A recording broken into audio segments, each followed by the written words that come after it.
15ই August বৃহস্পতিবার হঠাৎ লাইভে এসে নিজের ভুল স্বীকার করে কান ধরে রাজনীতি ছেড়ে স্বাভাবিক জীবনে ফিরে আসতে চান ব্যারিস্টার সুমন।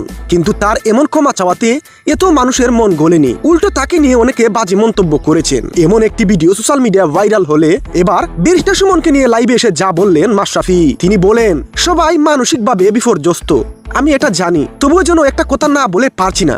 আপনারা হয়তো একটি ভিডিও দেখেছেন, ব্যারিস্টার সুমন অনুতপ্ত হয়ে কান ধরে রাজনীতি ছেড়ে স্বাভাবিক জীবনে আসতে চেয়েছেন। তাকে ক্ষমা করা উচিত আমাদের। তিনি বিবেকের ধারণায় সবার কাছে ক্ষমা চেয়েছেন, তাকে একটা সুযোগ দেওয়া উচিত আমাদের। সে তো কাউকে খুন করেনি, সে হয়তো বড় একটি ভুল করেছে। আমাদের সবার উচিত মানুষের ভুলকে ঘৃণা করা, সেই মানুষটাকে নয়। আমিও আপনাদের পাশে দাঁড়াতে পারিনি, এটা আমি নিজেও জানি। আমি আপনাদের কাছে ক্ষমা চাচ্ছি। প্রিয় ভিউয়ার্স, মাশরাফি আরো বলেন, কোন এমপি মন্ত্রীরাও আজ পর্যন্ত অনুতপ্ত হয়ে ক্ষমা চাইতে দেখা যায়নি আর শোনাও যায়নি। কিন্তু ব্যারিস্টার সুমনের বিবেক কিছুটা আছে বলেই তিনি ক্ষমা চেয়েছেন, তাই তাকে ক্ষমা করা উচিত বলে আমি মনে করি।